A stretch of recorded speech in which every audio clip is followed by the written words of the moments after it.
अस्सलाम वालेकुम क्लास। ये जो है मेरा फोर्थ वाला लेक्चर है अबाउट द बायोलॉजी, और इसमें हम बायो की फील्ड के अकॉर्डिंग हम स्टडी करेंगे कि जब आप बायो का सब्जेक्ट चूज़ करेंगे 9th क्लास में, फर्स्ट ईयर में, सेकंड ईयर में और आगे बीएस एंड डिफरेंट फील्ड्स में, तो बायो में आपको किन किन सब्जेक्ट्स की अपॉर्चुनिटी मिलेगी और आप अपना करियर किन किन सब्जेक्ट्स में बना सकते हो।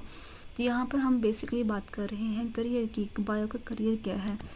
अगर मेरी जो है अगर मैंने बायो चूज़ की थी 9th क्लास में, फिर मैंने फर्स्ट ईयर में भी बायो चूज़ किया, एंड देन मेरा जो राउंड वर्ड जितना भी सिलेबस रहा है, जितना भी वर्क रहा है, वो बायो के अंदर ही है। और आज जब मैं पीएचडी कर रही हूँ तो मेरा पीएचडी में भी बायो का ही सब्जेक्ट रहा है। तो आप भी जब बायो का सब्जेक्ट चूज़ करेंगे तो बायो के सब्जेक्ट के अकॉर्डिंग आपको किन किन फील्ड के लिए आपके लिए अपॉर्चुनिटी होगी और अपना करियर आप किन किन फील्ड के लिए बना सकेंगे। तो सबसे पहले हम बात करते हैं मेडिसिन्स की। मेडिसिन, अगर आपने बायो का सब्जेक्ट चूज़ किया है तो आपके माइंड में सबसे पहले आएगा कि हम जो है या तो डॉक्टर बनेंगे, एमबीबीएस करेंगे, सर्जन बनेंगे और डिफरेंट डिजीज़ को जो है उसको रिमूव करवाएंगे बॉडी के अंदर। एंड देन आपका सबसे पहले हर स्टूडेंट का यही आएगा कि मैंने एमबीबीएस डॉक्टर बनना है। तो सबसे पहले हम बायो की करियर के अकॉर्डिंग, या पेरेंट्स जो हैं वो बायो मोस्टली जो है बच्चों को फोर्स करते हैं कि बायो चूज़ करो ताकि हम अपनी बेटी को या बेटे को डॉक्टर बना सकें। तो हमारे फील्ड के अंदर सबसे पहले आएगा मेडिसिन, और मेडिसिन के अकॉर्डिंग हम बात करेंगे सर्जन की। जो जब वो एमबीबीएस करेंगे तो वो स्पेशलाइजेशन करेंगे और उसे किसी स्पेसिफिक सब्जेक्ट के अंदर उनको स्पेशलाइजेशन करनी पड़ेगी। तो यहाँ पर सबसे पहले हम बात करेंगे मेडिसिन्स की।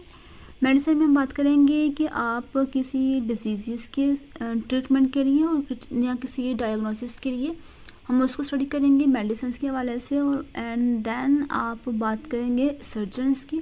अगर सर्जरी कर रहे हैं तो आप किसी बॉडी के पार्ट को या तो उसको रिमूव करेंगे या तो उसको रिपेयर करेंगे या उसको ठीक करेंगे। एंड देन ये एमबीबीएस में सबसे पहले आप क्या करेंगे, आपको मेंटली तौर पर बहुत तैयार होना पड़ेगा और इसमें छोटी छोटी बातों को आपको याद रखना पड़ेगा कि इसका मतलब क्या बनता है, इसका मतलब क्या बनता है, इसका मतलब क्या बनता है। एंड देन आप सर्जन के बाद फॉर एग्ज़ाम्पल, अब मैं एग्ज़ाम्पल एक देखती हूँ कि एग्ज़ाम्पल्स क्या आती है मेडिसिन के अंदर, कि जब आप मेडिसिन चूज़ करते हैं तो एग्ज़ाम्पल लिख रहे हैं कि हमें ट्रीटमेंट करवाऊँगी या उसकी रिमूवल करवाऊँगी of the some specific part या ऑफ द बाय। अगर मैंने सर्जन बना हुआ है, अगर मैं मेडिसिन नहीं हुई तो मैं क्या करूँगी, द रिमूवल करूँगी ऑफ द लीवर को बाय द रेनॉल सर्जरी के ज़रिए। तो ये भी एक है। उसके बाद या तो ट्रांसप्लांटेशन करूँगी, यानी कि एक जगह एक चीज़ को सेम दूसरी चीज़ के साथ उसको एक्सचेंज करूँगी, किडनी की ट्रांसप्लांटेशन करूँगी। ये जो है एमबीबीएस जो डॉक्टर्स एंड सर्जन्स हैं वो ये काम करते हैं। तो जब आप बायो को चूज़ करोगे तो आपके माइंड में, आपके जहन में सबसे पहले ये आएगा कि मैं तो डॉक्टर बनूँगी, मैं इंजीनियर बनूँगी। तो ये डॉक्टर के लिए सबसे पहले ये कि आप मेडिसिन चूज़ करोगे, सर्जन चूज़ करोगे, एमबीबीएस का आएगा।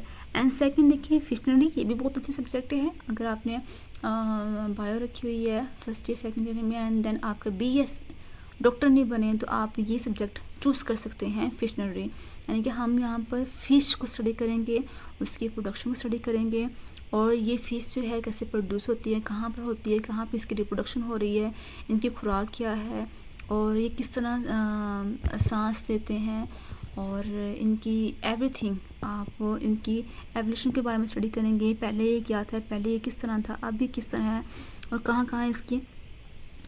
कहाँ कौन कौन सी जगह पे कौन कौन सी फ़िश जो है वो सर्वाइव कर सकती है। तो ये बहुत अच्छा सब्जेक्ट है, ये भी आप ये भी चूज़ कर सकते हैं आफ्टर द सेकेंड ईयर। और फिशनरी इज़ अ सब्जेक्ट एंड इसमें हम क्वांटिटी और क्वालिटी दोनों को देखेंगे। इसमें जो पॉइंट्स मैं लिख रही हूँ इसको नोट करते जाएं, उसको भी साथ साथ लिखते जाएं और याद रखते जाएं कि इसमें हम कौन कौन सी चीज़ को स्टडी कर रहे हैं। ये लॉन्ग क्वेश्चन के तौर पर मोस्टली नहीं आता, लेकिन हम इसको शॉर्ट क्वेश्चन के तौर पर ये मोस्टली आता है, जैसे कि डिफरेंस बिटवीन द फिशनरी एंड मेडिसिन, इस तरह आ जाएगा, इस तरह आ जाएगा, डिफाइन द फिशनरी। तो ये लॉन्ग क्वेश्चन के तौर पर नहीं आएगा, यहाँ पर सिर्फ उन्होंने सिर्फ आपको कॉन्सेप्ट के तौर पर बात की हुई है कि आप अगर बायो चूज़ करते हैं तो बायो का आने वाली आपके कौन कौन सी अपॉर्चुनिटी दे रहा है, आप कहाँ कहाँ उसको काम कर रहे हो। इसकी एग्जांपल मैंने लिखने लगी हूँ। फिशनरी की एग्जांपल क्या है, आप कहाँ कहाँ उसको देख सकते हो। तो यहाँ पर लिखा हुआ है कि इसका जो प्रोफेशन है, ये प्रोफेशनली यही होता है कि इसकी फ़िश की प्रोडक्शन करना, या फ़िश किस तरह रिप्रोड्यूस करती है और किस तरह ये खाना खाती है। The how to eat the by fish, how to food adopted कर सकती है, and then the work on it. आप फिशनरी चूज़ करके अपने ऊपर इसके ऊपर काम भी कर सकते हैं। देन आप मास्टर, अगर आपने मास्टर किया हुआ है, मास्टर लेवल के स्टूडेंट हैं, एंड देन अगर आपने मास्टर करना है और बीएस करना है तो आपको या तो ज़ूलॉजी चूज़ करना होगा या फिशनरी चूज़ करना होगा after the BS, after the second year के बाद की बात कर रही हूँ कि जो बच्चे जो स्टूडेंट्स जिनको एमबीबीएस में एडमिशन नहीं मिलता, और आजकल तो बहुत ज़्यादा मैटर है ये लाहौर में, तो पता नहीं बच्चों कहाँ से इतने मार्क्स ले आते हैं, लेकिन इतने मार्क्स के अकॉर्डिंग भी फिर भी बच्चे जो हैं माशाल्लाह से बहुत अच्छे जा रहे हैं। एंड थर्ड जो है वो देखिए एनिमल हस्बेंड्री, इसमें ये भी एज ए डिफाइन के तौर पर आएगा, लॉन्ग क्वेश्चन नहीं आएगा। स्टडी करेंगे हम इसके अंदर, स्टडी हम एनिमल्स की करेंगे, एनिमल्स का बिहेवियर कैसा है, एनिमल्स जब आपस में इसका स्ट्रक्चर कैसी है, और इसमें हम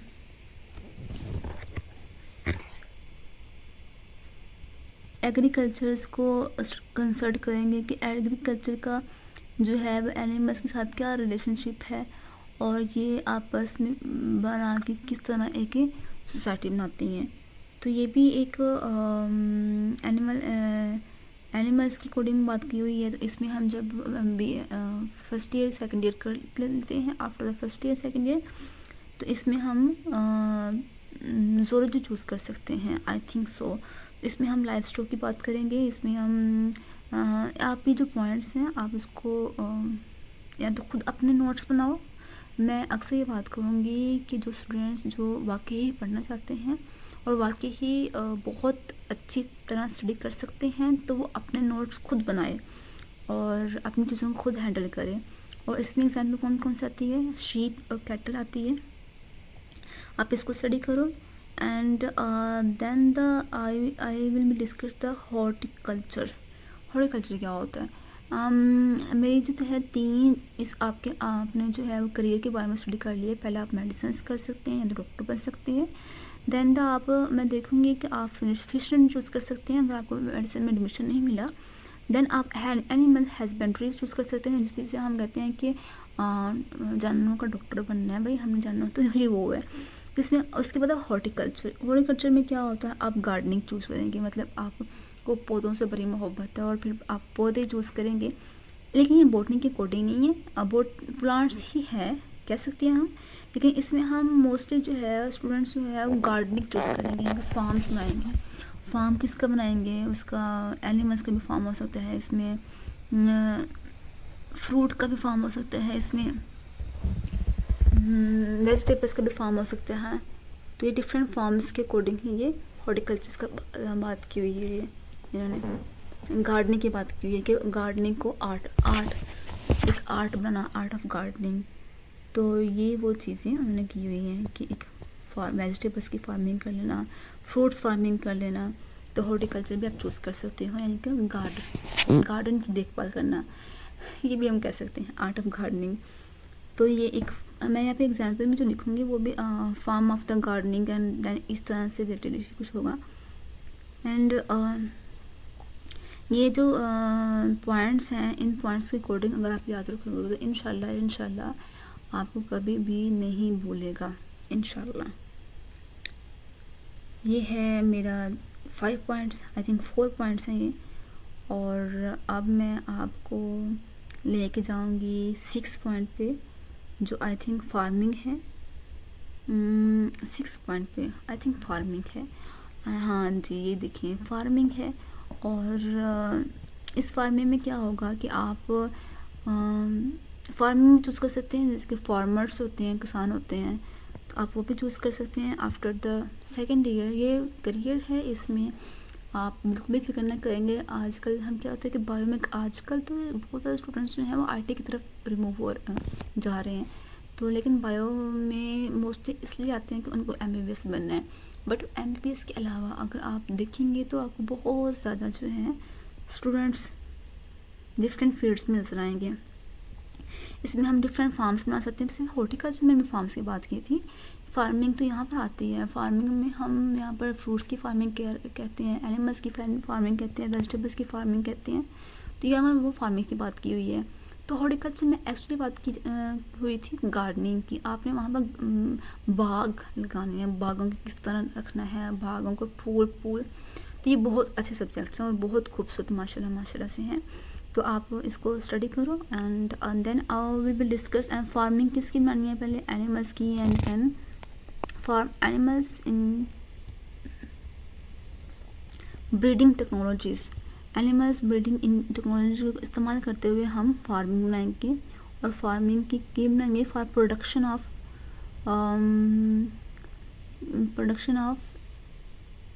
animals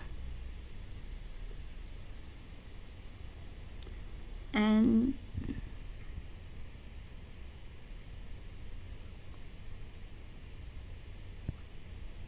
for production of animals which give us proteins and milk। मतलब हम फार्मिंग बनाएंगे, और फार्मिंग में क्या होगा कि हम एक ऐसे एनिमल्स की फार्मिंग बनाएंगे जो बाय ब्रीडिंग टेक्नोलॉजी करती हो। और ब्रीडिंग करते हुए हम क्या करेंगे, हम इसकी एनिमल्स की ऐसे एनिमल्स पैदा करवाएंगे जो या तो हमें प्रोटीन दे और मिल्क, दोनों चीज़ दे। अगर हम पोल्ट्री की फार्मिंग बनाएंगे तो हम उसमें से चिकन और एग दोनों हम खा सकते हैं, तो उसमें हम एनर्जी ले सकते हैं। तो ये भी एक फार्मिंग है। एंड देन इन फ्रूट की फार्मिंग में आएंगे तो हम उसको फ्रूट के अकॉर्डिंग उसकी डिफरेंट वैराइटीज़ को स्टडी करेंगे कि ये फ्रूट है, सर्दियों का फ्रूट है, ये गर्मियों का फ्रूट है, ये गर्मियों का फ्रूट है, तो हम गर्मियों में सर्दियों में उसे खा सकेंगे। तो ये इस तरह ब्रीडिंग करते हुए हम डिफरेंट फार्मिंग बनाएंगे और उसमें भी अपने आइडेंटिटी बना सकते हैं। बायो में आपको बहुत अपॉर्चुनिटी है, आप उसको बेफिक्र रहें और अपनी स्टडी को बेहतर तरीके से करें इंशाल्लाह से। And I think this is last, I think so, forestry नहीं ये सेकंड लास्ट है, और ये है फॉरेस्ट्री इस मतलब जंगलात। हम जंगलात को, ज़रात को, है ना, ज़रात को स्टडी करेंगे, फॉरेस्ट्री को। एंड देन द फॉरेस्ट्री में क्या आएगा कि हम उसको प्लांट्स को प्लांटिंग करेंगे, उसकी कौन से प्लांट्स जो हैं कहाँ रखने चाहिए, किस तरह से उसको करना चाहिए। इन फॉरेस्ट्री के अंदर जो प्रोफेशनल्स होते हैं वो फॉरेस्ट्री करते नहीं हैं, सब ऐसे सब करते हैं। तो ईच एंड टेक केयर करते हैं उसकी फॉरेस्ट्री की। और जैसे ज़राअत का शोबा हम कह सकते हैं, जैसे हम एग्रीकल्चर को शोबा कह सकते हैं, तो इसी में से ये चीज़ें इंक्लूड होती हैं। इसमें से नेचुरल फॉरेस्ट्री है। और नेचुरल फॉरेस्ट्री में क्या होता है कि बहुत ज़्यादा जो प्रोफेशनल होते हैं, जो डॉक्टर्स होते हैं, वो गवर्नमेंट को एडवाइस देते हैं कि प्लीज़ प्लांटिंग करें और उनकी टेक केयर करें, और ताकि हमारा जो है वो ग्रोइंग करें।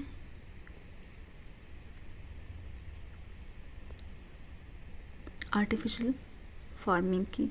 तो यहाँ पर ये बात की हुई है कि फॉरेस्ट्री जो है वो ये होता है कि इन फॉरेस्ट्री के अंदर प्रोफेशनल क्या करते हैं कि फॉरेस्ट की प्लांट्स की टेक केयर करते हैं, और गवर्नमेंट को ये कहते हैं कि प्लीज़ आप प्लांट ज़्यादा से ज़्यादा लगाएं, और या तो आर्टिफिशियल लगाएं या तो नेचुरल लगाएं, बट लगाएं ताकि हमारी कंट्री के अंदर ये सारी चीज़ें जो हैं, जैसे पोल्यूशन मोस्टली जो होती है ना, पोल्यूशन ये हम रिमूव हो सकती है फॉरेस्ट्री पौधे लगाने से।